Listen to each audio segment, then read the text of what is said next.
Good morning, good afternoon, and good evening, everyone. Welcome to another live episode of vscode live stream. So my name is Reynald. I will be your host for today, and we have like a great live stream, and I'm really excited about it. So I don't want to waste any time, but I do want to say hello to anyone that's in the chat right now, particularly Quan, who seems to be the first one. Quan AI Music. All right. Let's go ahead and jump in and bring in our guest for today. Hey everyone, how's it going? I'm Akbar. Akbar, how you doing? Nice to meet you again, this time officially with the audience. How you doing? I'm doing all right.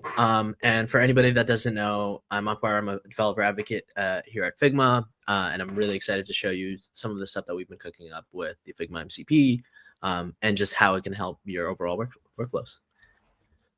You beat me to asking. All right, you're ahead of me. That's great. And I'm excited about it because I've been like learning a bit about MCP also. So interested to learn from your perspective. So let's go ahead and jump in. What are we going to be seeing today in respect to MCP? Yeah. So for most of what we're going to be talking about the Figma MCP server, which allows you to bring your design intent and Figma context to your agentic code generation. And for those that don't know, MCP stands for Model Context Protocol. This is a protocol that was developed in the open by Anthropic.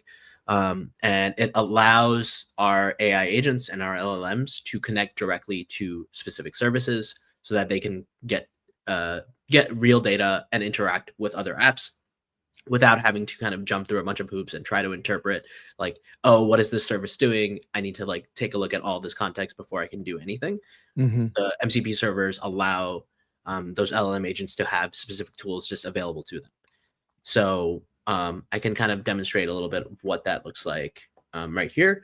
So today, AI is being... Wait, one quick question. Oh, yeah, for those that might not be familiar with Figma, I know Figma is very popular. Yeah. There might be some.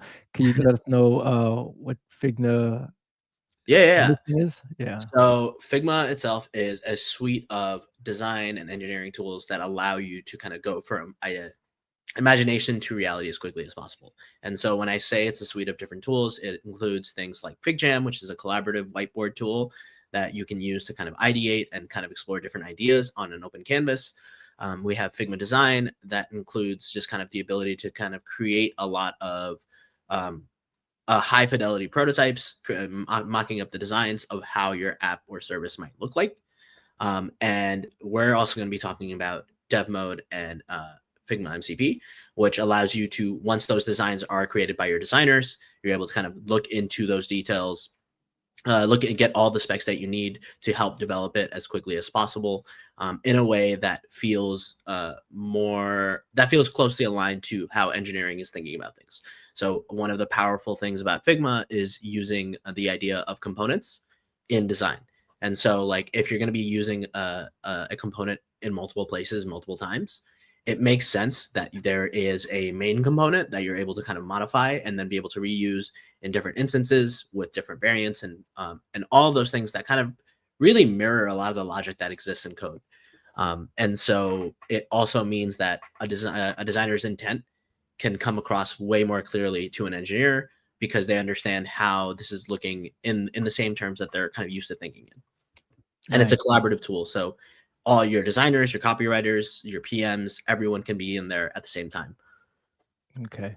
So it goes way so if someone's like not a designer and the only thing that they've ever like tried to do as a design before was just like wireframing, this Mhm. is like times 10. It's like for like the real professionals, right? That are into designing for enterprise apps and can do Mhm. detailed forms of Absolutely. designs and share it with other people at the same time, right? Absolutely. And I would say like every day we're getting even closer to making that more and more accessible to everyone else with some of our other tools like Figma Make, but also even in Figma Design, where we've had a couple of tools that allow you to kind of like really quickly get started using like AI prompting. So there's a feature called First Draft that allows you to kind of prompt and design your first pass at something so that you don't have that blank canvas problem, right? Like I don't know about you, but I hate looking at like a blank page of a design or document, etc. And what First Draft does is it allows you to kind of like prompt out what it is that you would like to see in your design. Mhm. We'll create it based on just some like using our own LLM model, but also like using pre-existing components that we use for like more high fidelity wireframing. Nice. All right. So what do we have up on the screen here? Oh yeah. So I'm just going to demonstrate really quickly where Figma sits in agentic code editing. And so today with AI, it's been a really powerful tool to get started with um, creating like high fidelity, close to production code, simply through prompting, right? And so like simply through prompting, you're able to get a result that like looks and feels pretty good. But if you already have an established code base, this is where an agentic code editor comes in, right? Like a code editor that has AI capabilities can now bring all of your code base context, all of the patterns that you're used to using, your specific languages, your specific frameworks, any of the conventions that you're used to using in your existing code base. An agentic code editor helps kind of bring all of that context in so that your end product from your prompts looks a lot closer to what production code looks like in your code base. Now, there's still a piece missing here, which is that a agentic code editor, while it has code base context, doesn't have any context into what your designs should look like or what a net new component should look like. And so that's where Figma comes in. And so like your designers building out what the concepts for new components are, and your designers building out like how different things are being assembled together in a new page, in a new screen, etc. We're able to provide that context directly to your agentic code editor. So now it can take in everything from how these things are supposed to look, our branding design system, how the components underneath work, and bring that all together to get you a really high fidelity, close to production output code that an expert can continue to kind of refine to get to where they were going so much faster. Nice. Now, for someone that doesn't know anything about design or very little, Mhm. like I don't know that much about design, but I really respect them because I could tell like people that know how to create like really good UIs. It makes it functional and usable. It's like a really powerful superpower. Mhm. But if someone like me doesn't know anything, and the best thing that I'm used to doing in prompts is saying, make this look modern. Mhm. How how could I like use Figma to help somebody like me that's new? So I would ask first, like, is the use case that you're working on your own or that you're working with somebody else that has like Yeah, some designs that they're sharing with you? yeah, on my own. On your own. Yeah. So like one thing that really helps here is again by using something like First Draft, by using in Figma Design in FigJam, or even like taking some screenshots, right? Like you're able to kind of provide some references of what it is that you want your modern design to look like, right? Because modern just by itself doesn't entail that much detail, and so you're leaving a lot for the LLM to interpret. And so what the MCP server and what Figma allows you to do, we also have a lot of community resources that allow you to kind of start from an existing design system. Something like GitHub's Primer system, for instance, right? That's an open source system. There's a community file on Figma that you can kind of start with and start assembling what your design might look like or how you want it to kind of reference. And you can take any pieces of those and bring that into your prompt about like, hey, I want to design this in the style of GitHub Primer using those components. And then your LLM can take the context of what GitHub Primer is doing, the GitHub Primer open source repo, as well as the actual designs that you have in Figma, and bring those together to get to something that you would like to see created. Interesting. Okay. Cool. Awesome. So this is kind of where Figma fits into the workspace. And the next slide is just kind of covering a lot of the new improvements that we've had since the last time that I was on here. Not last week, but like a little while back, where we did a similar stream talking about the Figma MCP server. And so we gotten a lot of feedback, and the team has been actively hard at work to make sure that, one, we now have a remote server, which means that before you were limited to using the MCP with the Figma desktop app, now you can use it from the browser. You can use anything from the Figma browser and still work and enable your work streams. And we think that this is, one, just making it a little bit more accessible for everyone, but also helping future-proof for us when we want to kind of be able to do even wilder, more kind of automated functionality in the future that requires this kind of capability to be built in as a foundation for that. Nice. We've also made it easier to use larger selections to help you create and manage some of the rules that your AI agents are using. So we have a tool called Create Design System Rules that we can talk about a little bit later that will help you inform your LLM outputs to fit in with the guidelines that you already have, and just, set some guardrails for your LLM. We've made some major performance improvements, and we've introduced something called Code Connect UI that can help you improve your MCP outputs with a little bit of extra work on your end. And then finally, we have something called Figma MCP and Make, which I won't be going super into detail today, but we'll be talking about it a lot over the coming weeks, and I'd be happy to answer questions about it. Is that separate from the actual Figma MCP server? So the MCP server it works with Figma Design and with Figma Make. The reason that I'm not showing it today is like there's still some kinks on certain LLMs like working with it. Okay. And so that was mostly the reason for not showing this today. But I think we'll be working with the vscode team soon to just kind of like figure some of those things out. Got it. Okay. Yeah. Awesome. So let's go and show what this looks like IRL. I know we've been talking a lot. Let's take a look at what this actually is, and you'll get to see Figma. And let's do entire Hello screen. to everyone that just joined. Also, quite a few people just joined. Wow. Oh, awesome! Hello, everyone. Yeah. I also see some really interesting destinations here: Morocco, Ibiza, the two places that I really wanted to go. So, if you have any recommendations, please share. So just to provide a visual, this is Figma Design. And so as you can see, this is something that like my designer had cooked up about like a landing page that we wanted to put together, right? Mm-hmm. So through Figma and through dev mode, I'm able to kind of select into this. I can see information and specs about each one of these things. So if I click on this headline, I can see the typography. We have a lot of information here about like how this font, which font family this is using, font size, etc. So even just from a traditional engineering standpoint, like this is a lot of really helpful spec information that I would need to implement this, especially to try to get this as pixel perfect as possible, right? To try to represent the design as closely as possible. So is this like an initial draft of something that we are going to enhance? Yeah, so what we're going to do is we're going to take this and we're going to bring this to life using our AI agent. So I'm going to start from an empty code base. And that's over, whoops. I'm going to start from an empty code base. This is our code base. This is my VS Code test folder.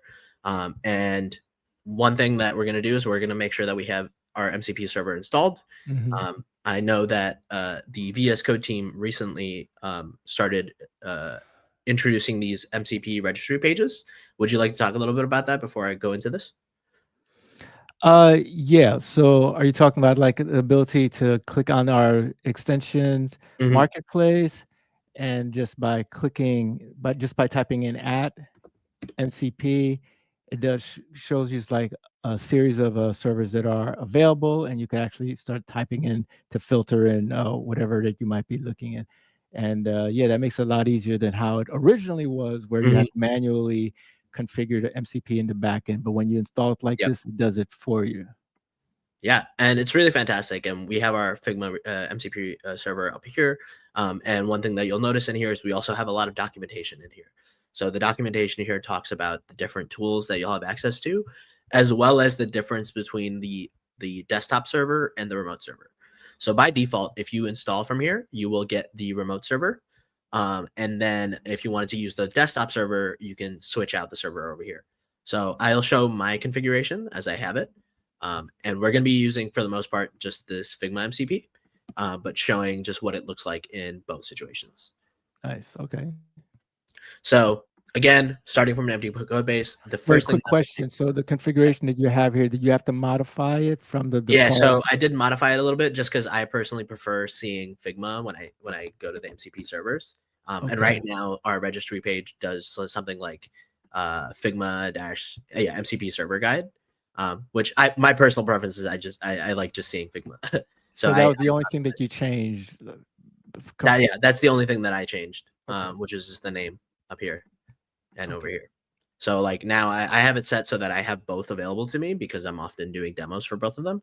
And so I can quickly, when I list my servers, switch between the Figma remote and the Figma desktop. All right. Cool.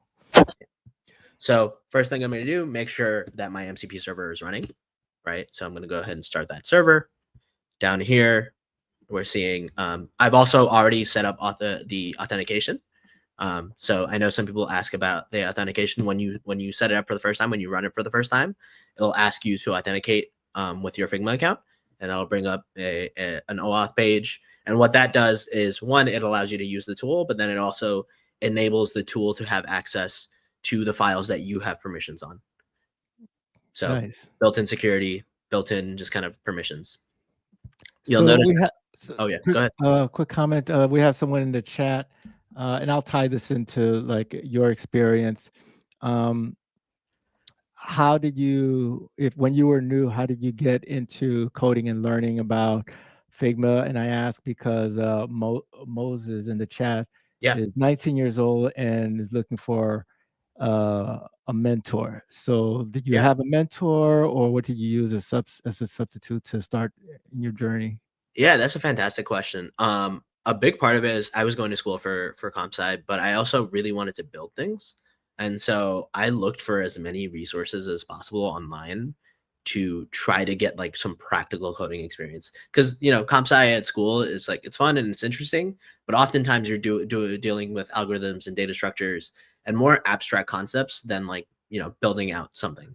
And so I would look at tools like Codecademy. I would look at tools like Free Code Camp. Free Code Camp is a fantastic resource that is open source and free and allows you to kind of learn a little bit about front end engineering, a little bit about back end engineering, and it Mhm. does it through project based. So that was something that was really helpful to me. And I would honestly constantly strive to go to like events like meetups, etc., to meet other people that were doing the kind of work that I wanted to be doing, and just starting some conversations with them. And if I had something cool to show, I would show them, show that off, and eventually just ask like, hey, like I'd love some advice on X, Y, and Z. Um, I think I've very rarely asked for formal mentorship, but kind of like done like really like little bite-sized pieces of like, hey, I'd love some advice on this. And then eventually when I found people that were like really receptive, I just kind of like kept working with them and kept trying to provide value whenever I could.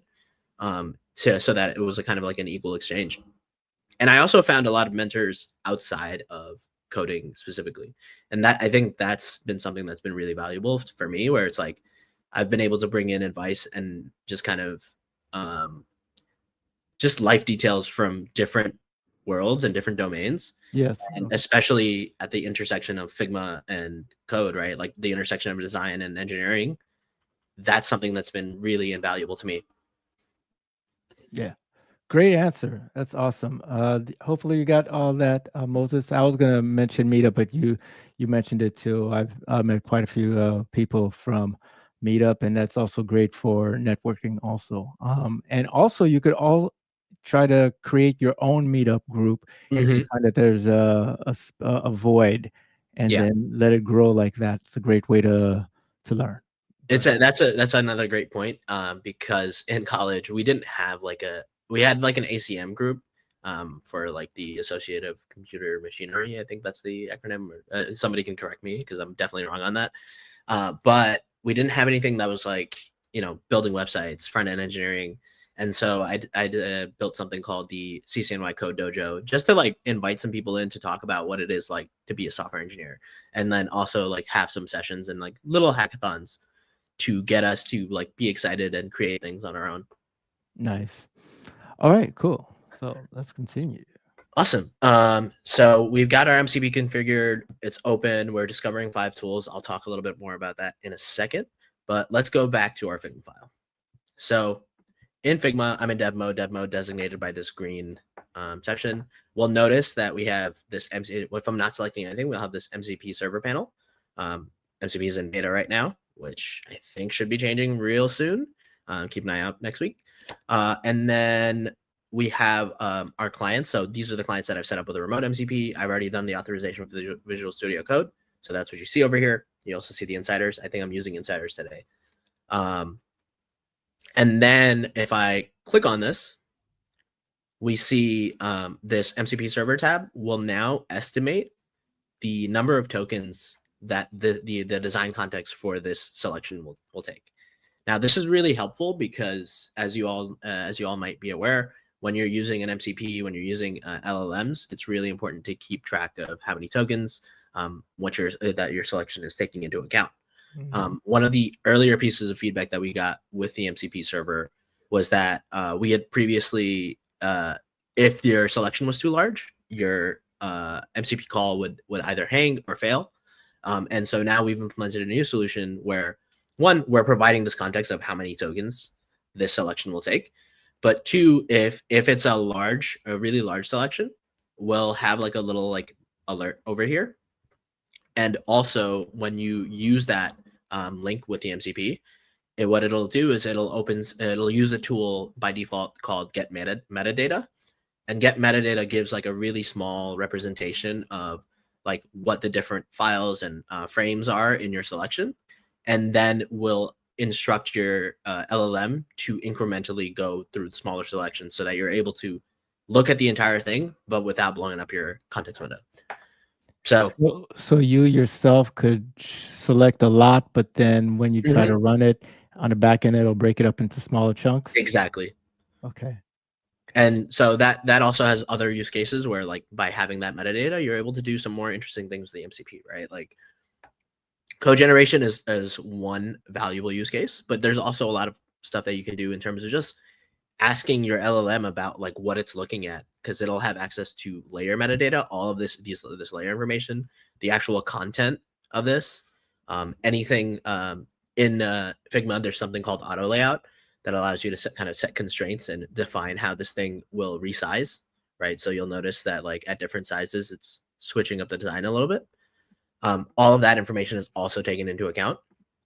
You'll also notice that I have something called an annotation here. And so I'm just defining what this interaction could be. Because, at the end of the day, this is a static representation of what we want to be a dynamic website. Right. And so I'm able to define, I'm saying, like, hey, and this is something maybe your designer might do on hover. Like we want to make sure that this item gets slightly darker, like the background fill just gets a little darker. So I'm going to go ahead and take this, and I'm going to go ahead and copy the link to the selection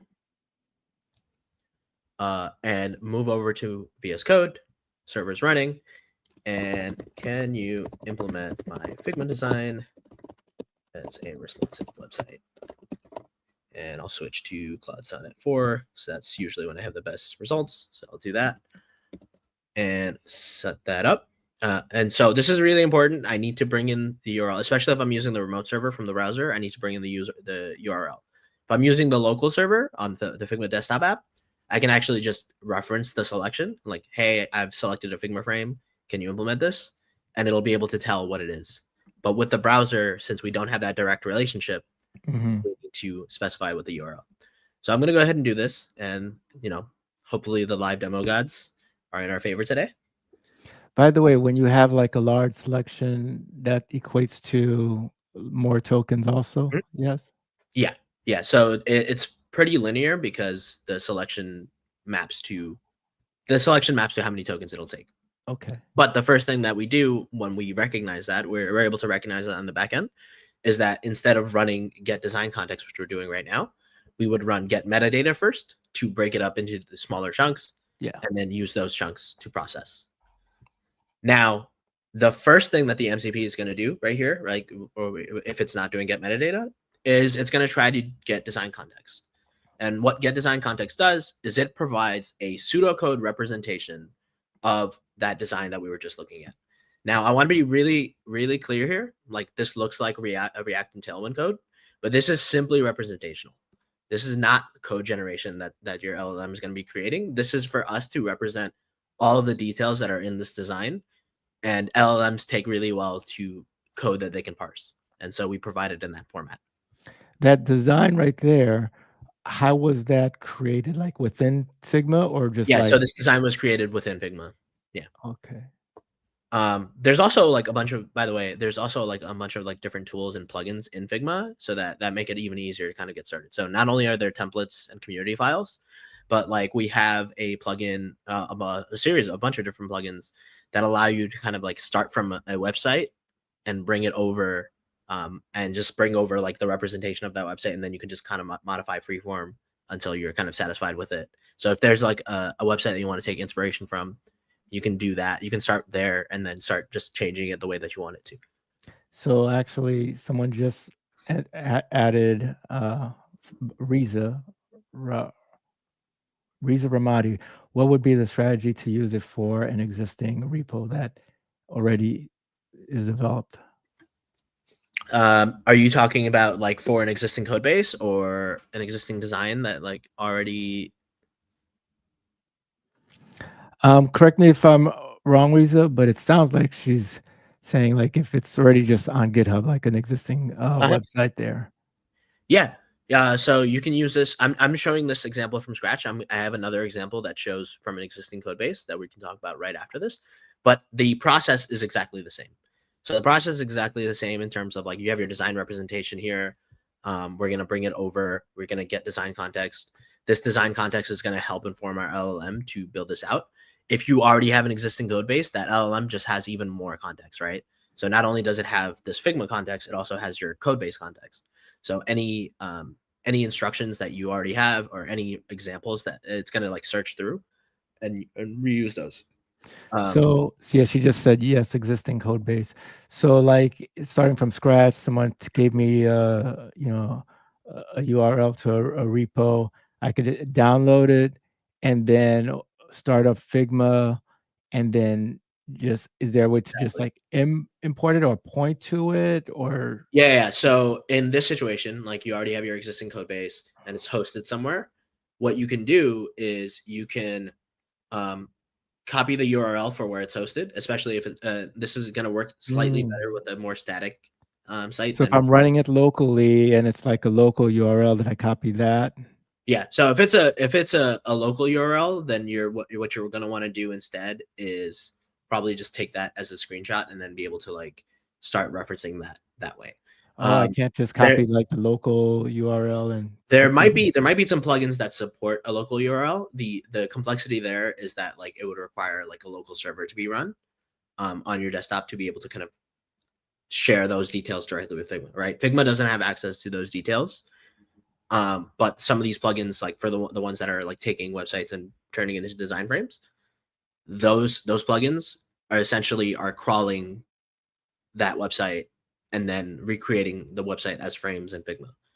So like when I'm writing in a dev environment and like I launch my project and in the browser it says a local 108080 whatever, and then the rest of the URL. I can't use that like that. I would need like a plugin. Not the ones that I'm thinking of, but there might be one in the community that does that. So like, but we can also just take a quick search. I'm happy to kind of like look through that. So the way that you would do that is you would go to community, and community has like these are the types of things, right? We like Figma has a sites product that allows you to kind of just build websites through our WYSIWYG editor situation, and we have some templates there. We have Figma Make that allows you to prompt and code, and this is like if you're rapidly building a prototype that you want to be a bit more robust and you want to publish it, you can do that here. Also diagramming with FigJam, plugins for development, etc. And so let's see if there's anything for local web hosting and to Figma. Let's see that. Let's see. This looks like the opposite. So I'm going to do HTML to Figma and local.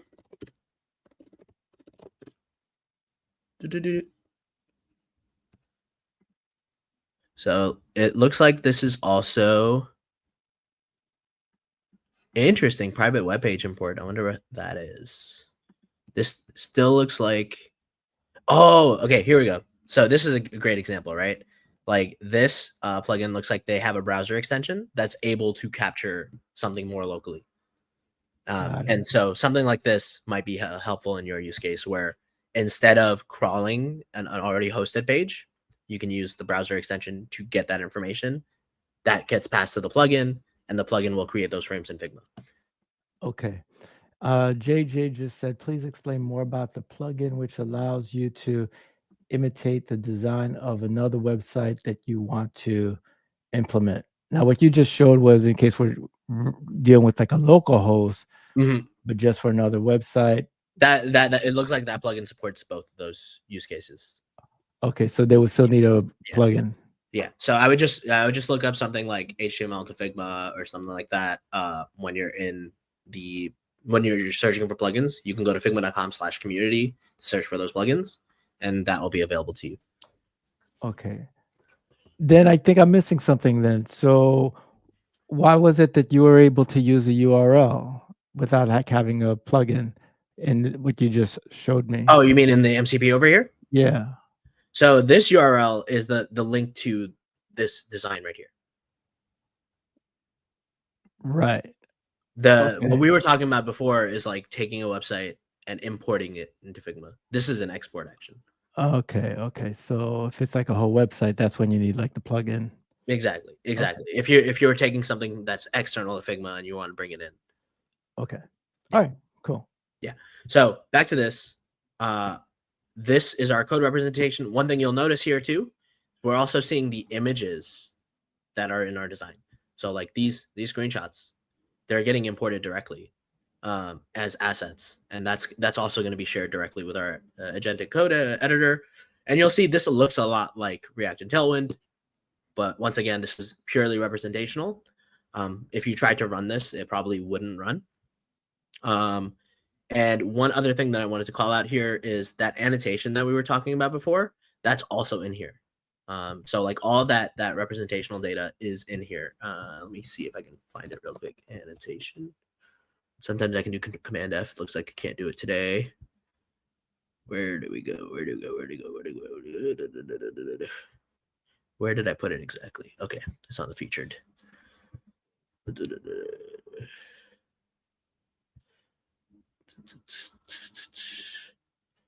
It's hard to see over here, but it's in there. Okay. No.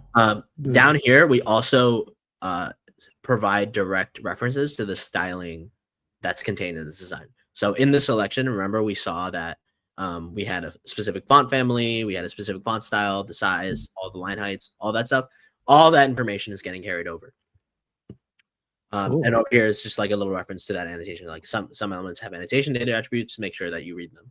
This is just instructions to the LLM. The other thing that this does is then it'll try to take a screenshot, and this will get more visual information.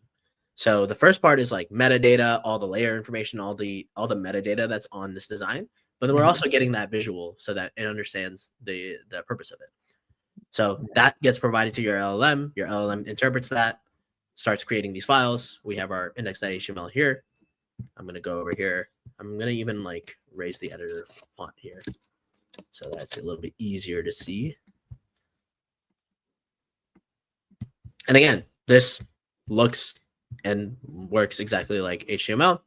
You'll notice that it might not be the most semantic, and that I would attribute to like my prompt being very minimal and just kind of like not providing more details. If you wanted this to like match accessibility standards, if you wanted to match semantic HTML, if you wanted to match any sort of specific formatting, I would include that in the prompt up here, or just add a follow-up prompt so that it continues to make those changes. We also have our styles. This is the CSS that's generated.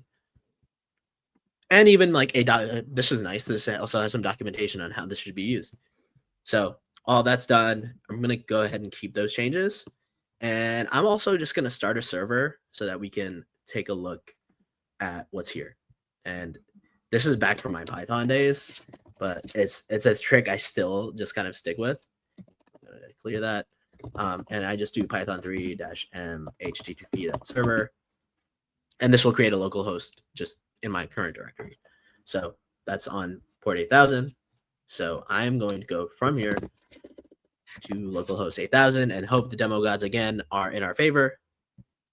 They might not be. Demo gods. Let's resize this.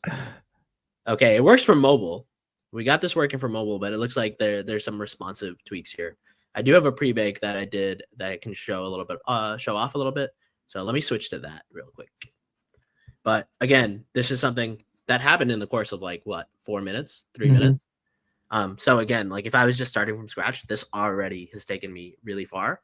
And again, with better prompting, just and just more insight. This is where again our developer expertise comes in. It's still valuable to have that expertise because you're able to one, refine this output and then take it to that finish line.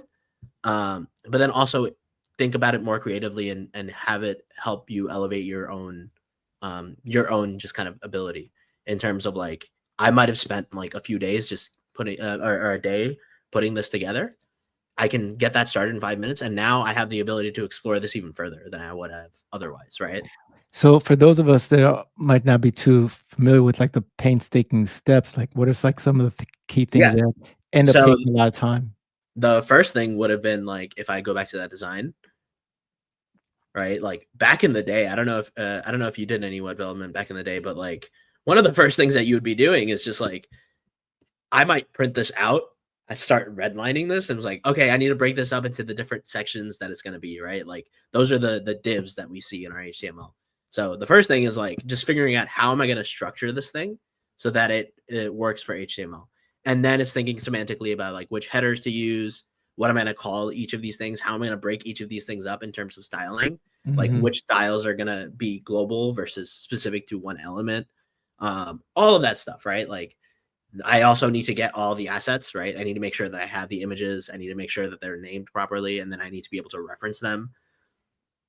I need to take a look at all of the, like start figuring out with each individual element.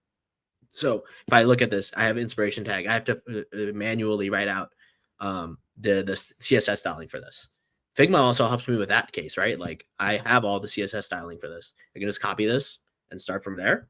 I have the layout and I have like the styling, so colors, etc. Anything being referenced.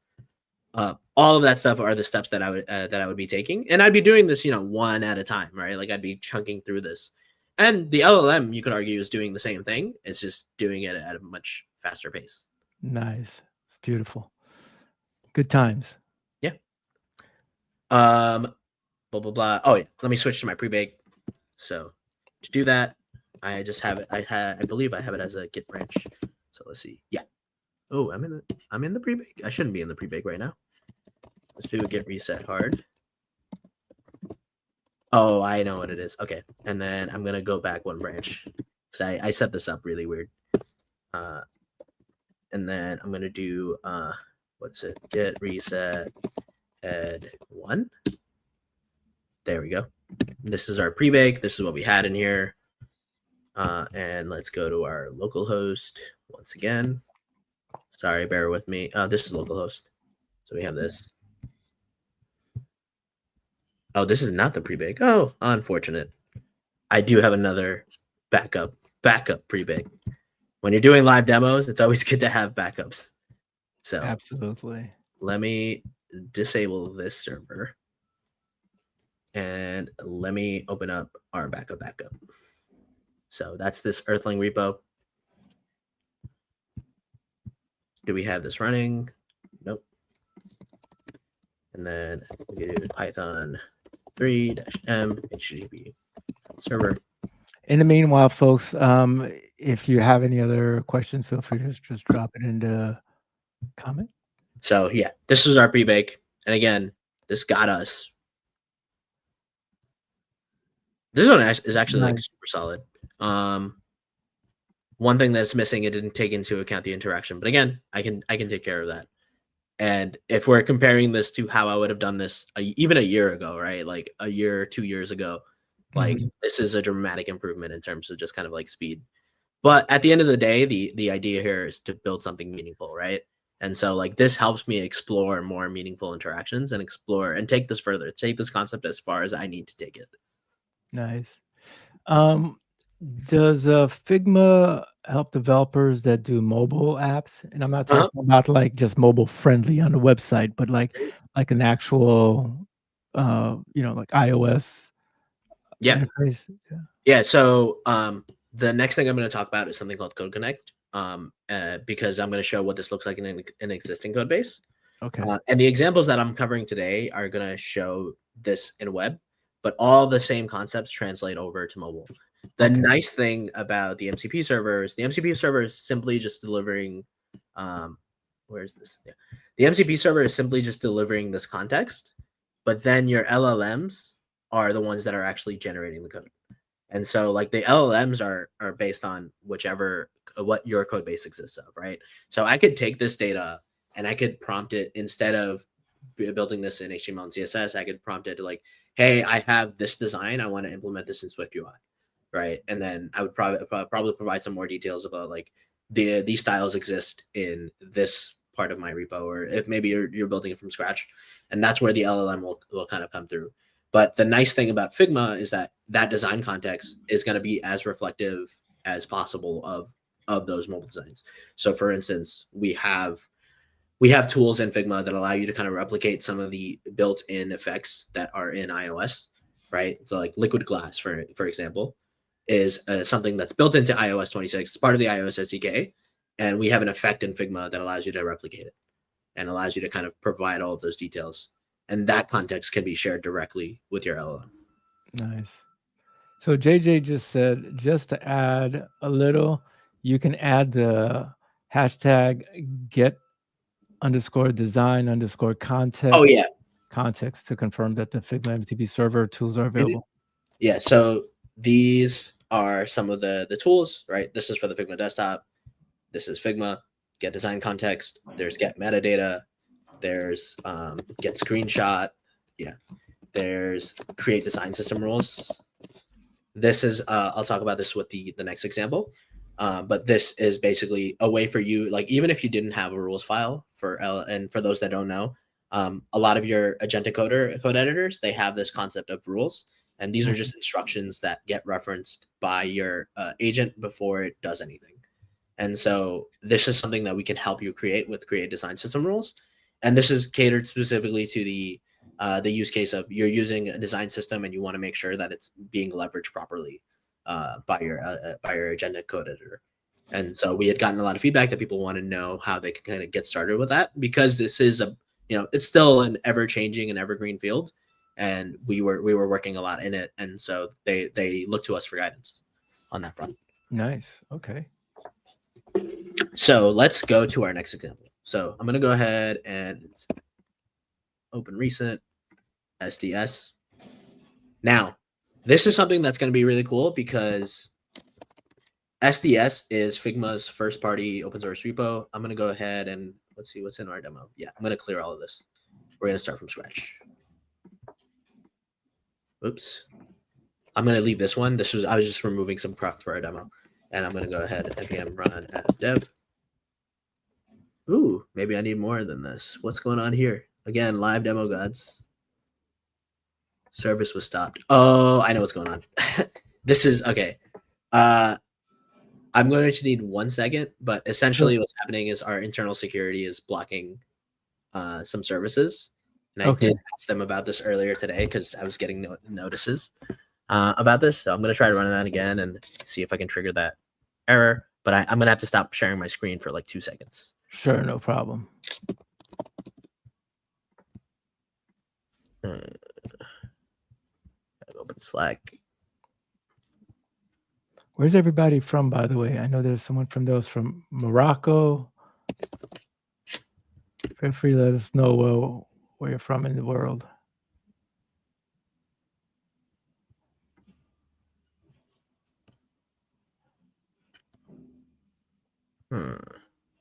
Interesting. Is there a way to disable Santa?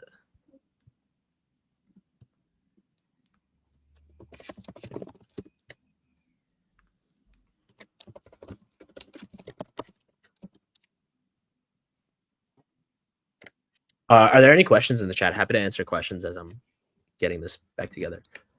Yeah, no questions yet. Just going through like what was added before. Mhm. We have VB here. Motion from Ukraine. Moses is from Kenya. All right. Sophie from Ukraine also.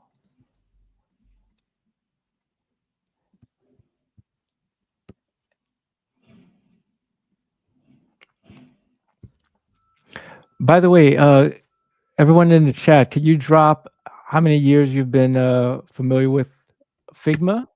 Wanted to get a sense of like who's been using it for under a year or 2 years, 3 years.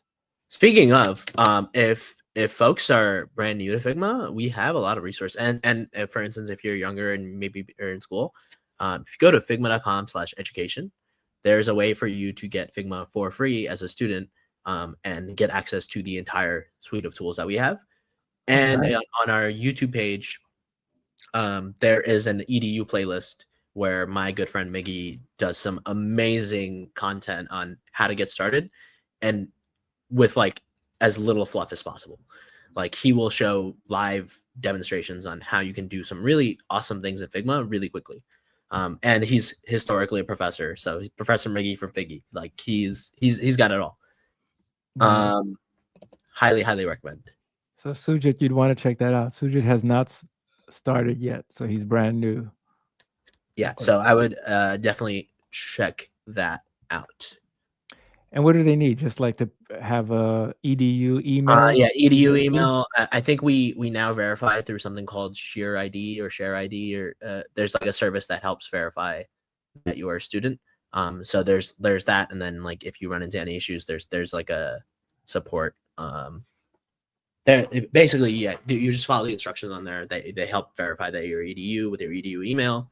And even if you don't have an EDU email, that's what that support kind of flow is for. Nice.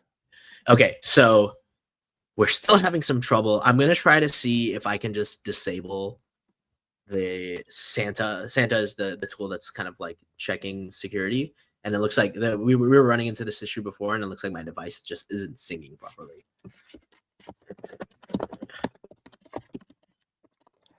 JJ says, I'm currently using the Figma MCP server, and it's really helpful. Good stuff. VB awesome. Motion. Yeah. And VB Motion says, using Figma free occasionally, but now I'm considering getting full seat, especially because of Figma MCP and Make. Yes. So that's cool. Some people are getting inspired here. Sophie Sokolenko says, as for me, this is a new field, both VS Code and Figma. So I am looking into the most practical ways to study using a modern approach. All right. Okay. It looks like for now, I'm going to have to scrap the MCP demo until I get word from my people on how I can disable the security measure. All right. But there is some stuff in Figma that I was planning on showing anyway that is relevant to this. So let's do it. demo gods be damned. It happens. It happens. Cool. So I'm gonna go to our SDS Code Connect library buttons. And I'm gonna show two things. So the first thing I'm gonna show is let me go back to the screen so that I'm sharing my screen and you're not just staring at me talking. Share screen, entire screen. I wonder if you'll see when I get the notification that is like, hey, this is what you need to do to turn it off. Cool. So this is an example of something that exists in an existing code base. If you want to take a look at this file, at a file that looks like this, that has all these components, it's technically this file. And you want to like follow along with the code base, you can do that at github.com/figma/sds. This is a public design system that we publish that's open source that people can use if they want as a reference. But it was a way for us to demonstrate just some of the collaboration between design and code. Nice. Okay. And what it really demonstrates is something that we call Code Connect. And what Code Connect does is in Figma, we were talking about how Figma has this idea of components.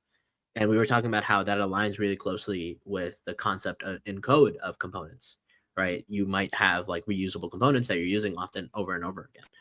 And so what we're able to do with Code Connect is we're able to specify that like this hero component in Figma is equivalent to this hero component in code, and even bring those pieces up over here. So you can see that this is our React representation. This code snippet is something that we had specified with Figma, made that connection, and brought over so that anytime that any designer, any engineer is looking at a Figma file that's using this, our Figma SDS library, we have a design system library and we have the code component library. Anytime somebody's using this, they can just jump in, click through, and see the live code snippets for what they're looking at. And the nice thing about this too is it's actually mapped directly to the props in the design. So like you'll notice for this pricing card, right, the action variant is primary, list slot, etc. It's bringing in the actual content, right? So promises, intentions, 240 credits, all that stuff. The content of this is informing that code snippet. Oh, this one doesn't have one connected. Let's go look at the accordion, for instance, right? So all of this, like I could copy this directly into my code base, and it has the right imports, it has all the content, and it would look exactly like what it is in the design. So this time on the right-hand side, it is like the actual code that they could. This is the actual code. And this is something that again, this goes through Code Connect, which involves a little bit of setup, and a little bit of just kind of like doing some stuff behind the scenes. But we're making that even easier today with something called Code Connect Library. And so what Code Connect Library does is, especially with the MCP workflows, something that allows us to be able to help inform your agentic code editor, like what tools you're using, is that you can just make a link to a component that you're using to wherever your existing code snippet exists. So let's say we have this button component. This is our Code Connect library. This I've connected to my GitHub repo for the button component. And so this is now bringing in the actual implementation of that button. Like this isn't something that I only manually specified that this button, this button.tsx is where our design button is connected to. So I'll show what that looks like in a second. So we have our library. This is a published library. What that means is that anybody else who's using Figma in my team can use this SDS Code Connect library. And what I'm going to do is I'm going to connect components to code. We have a few that are already connected. We have our accordion that's connected. We have our this activity icon. Why don't I go ahead and connect this accordion item, right? So that's this design component.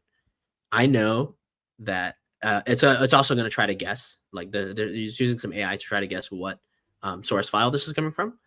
And this is accordion, but in accordion, we have an accordion item element, and we're going to go ahead and connect that. And immediately we're bringing in that source code. And so this allows us to see how this thing is implemented. And this is helpful just for like having that connection.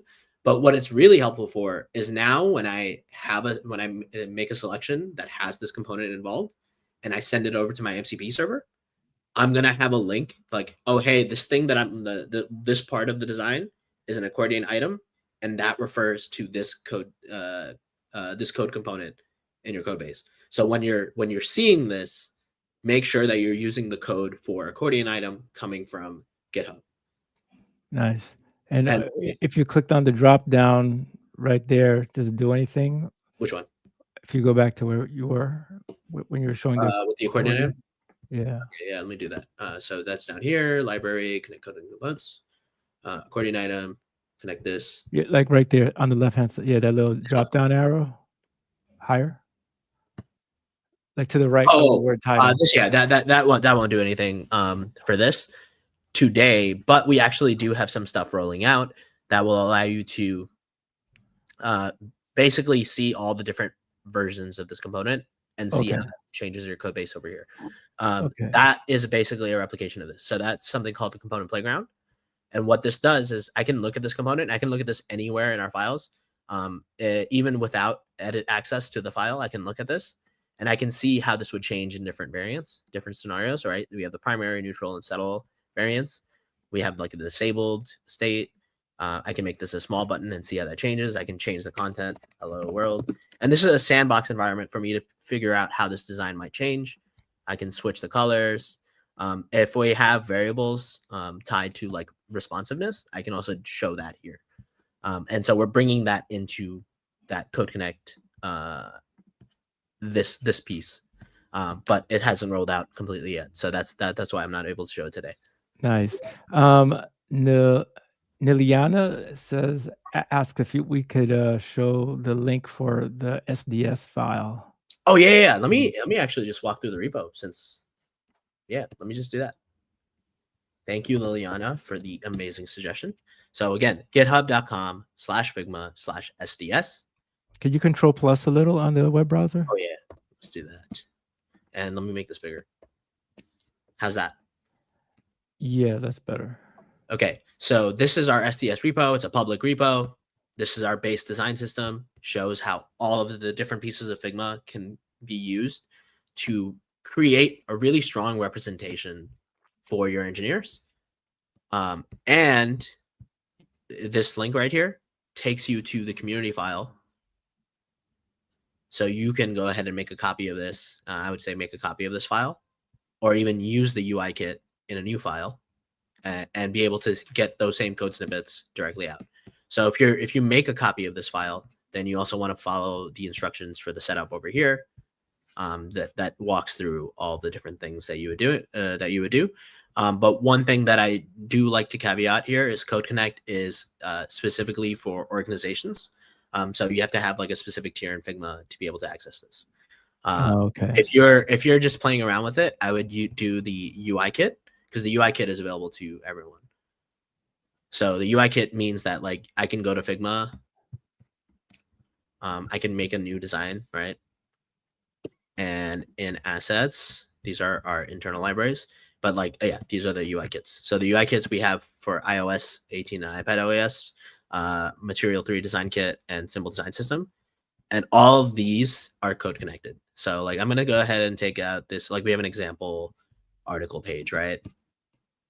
And I can switch to dev mode and I can look at this, and each one of these things is going to show that Code Connect snippet. So we have the header snippet, we have our hero. The section doesn't have anything code connected, but we have this panel image. We have our footer, all that stuff. Okay. And you can do the same thing with our standard like iOS and Android components. And once again, if you're a student, you get access to all of this. But not Code Connect, even if you're a student, right?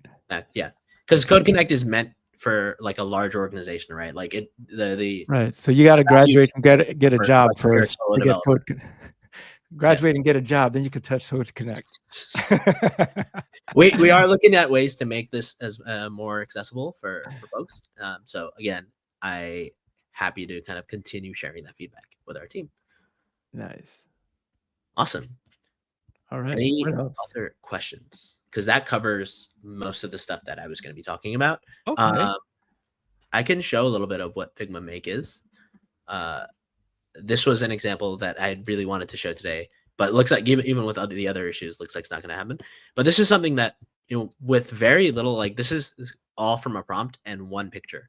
So we have this picture of like, we wanted to make this really cool like radial menu object. And I was working with one of my designers, and we were just kind of like jamming on what this would be and how it would behave. And so you can see this prompt, right? Like the prompt is, we want to make this navigation component. We want to use the main button, blah, blah, blah. And then our LLM underneath it is taking all that into account and then building a React app.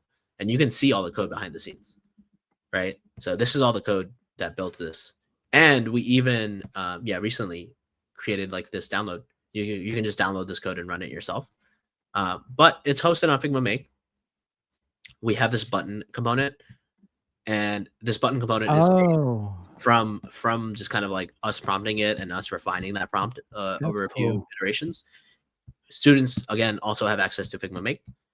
And we're also testing out different like explorations. So like if I do this in a snappy style, right, this is the animation. And you can see a little bit about like the easing curve that's being used here. I can do elastic. That's cool. Or I can make this just random. And the nice thing about this is like in this workflow where you're creating this component, maybe you have a really key idea for like one specific little thing, but then you want to bring this over to your code base. The Figma MCP will take in a link to a Figma Make, and it'll expose all of this code, and you can ask it to convert one of your components into your code base. So the example that I was going to show that we're running into issues right now with is that I can ask with the MCP to take this Figma Make file and take my radial menu component. I only want the radial menu component. I don't want any of this other, like this is like a test environment, right? I only want the radial menu component. Take the radial menu component and implement it with the random animation style. And it'll read through our app. Like it'll start by reading through app.tsx just to get a sense of like, okay, where are the relevant files that I need? It'll find out that that's radial navigation. Then it'll go to radial navigation. So that's components, radial navigation. Read through this, see what dependencies there are, and bring those over, download those. And then my code base was vanilla HTML, CSS, and JavaScript, not React. Then it'll take all of that information and it'll convert it to HTML and CSS so that it works with my code base instead of just trying to bring this over. So, or if I was in iOS, take that information, convert it to Swift UI. That's cool. All right, so we're at the tail end to start wrapping up, but I do want to like bring up one more comment that JJ says. Could you please briefly talk about how these MCP servers are made, like what languages, stack, etc.? That's an excellent question that I am not equipped to answer. I believe the majority of it is that like, at least for the MCP standard, is you're creating like a JSON file that's writing out a schema for which tools are available, a description of the tool, and how the tool call should be formatted. So that's on the AI agent side of things, right? Like MCP, you want it to be like a pretty straightforward standard. So like a tool is going to be like, oh, I'm hearing a reference to Figma. Do I have a Figma MCP? Yes, I have a Figma MCP. What can my Figma MCP do? It has access to get design context, and then we have a description of what that means.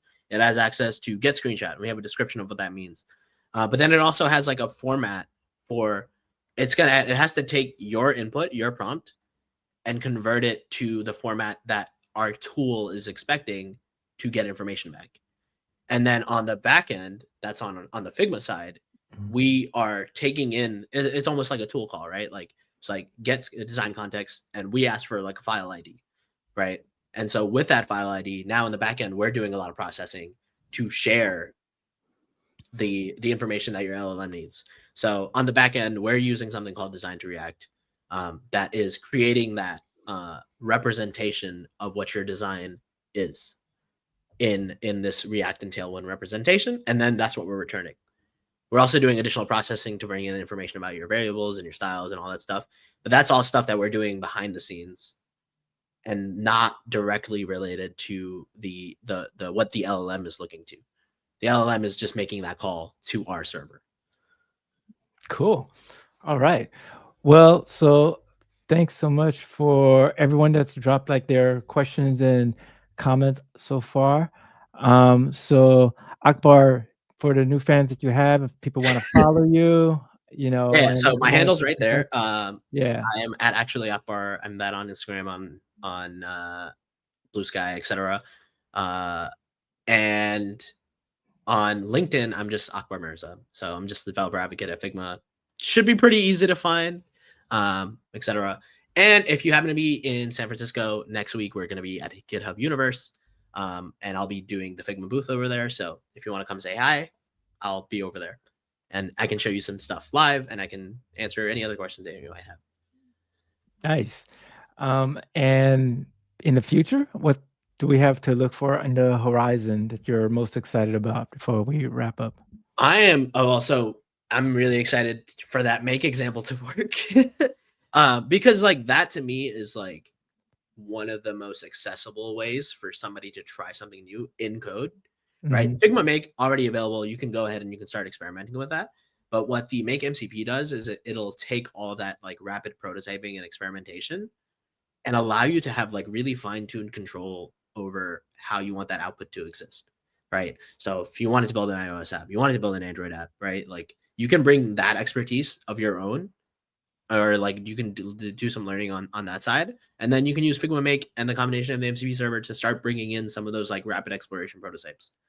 I'm really, really like I think I'm really bullish on using these tools for good in a way that like organizations like nonprofits, NGOs, even small businesses that like traditionally have been really resource strapped have an opportunity to just kind of really explore and put their best foot forward using these tools. That's great. Awesome. Well, thanks so much for the presentation, showing us all these new demos. It's really exciting times right now. So much is happening so fast. It's almost Yeah. hard to keep up, but I appreciate it. And yes, thanks everybody for joining. And if you don't follow us so far, make sure that you follow us on our YouTube channel. We also have a TikTok channel. Our producer could show the URLs right now. There it goes right there. And I will see you all on the next stream. All right. Oh, Okay. Oh yeah. last for the moment, actually, next month we are co-hosting a webinar with GitHub, with Reza Oh, and I think Toby. There might be a link to that, but if not, just Google Figma GitHub webinar in the next few days. You'll probably find a landing page. Yeah, and that'll be the next time that you'll be able to see me talking about some Figma stuff. all right, cool. Um, Moses, I'm unable to sign up on Meetup. Oh, Moses, I do have the link for that. Let me just drop that in the chat. I realized that I have it. Here we go. yeah, and if there's some other reason why you can't sign up, just shoot me a message on LinkedIn. Okay, I'm at Reynald Adolphe on LinkedIn, and then we can figure out what's going on. Okay, and that should be it for now. Okay, So event. that is the link for the GitHub webinar that we're hosting, and then I also redropped the STS link for folks that weren't able to get it. I'll just drop that in the comments directly. Perfect. Awesome. This was awesome. Thanks everybody, and we'll see you next time. Thanks, everyone.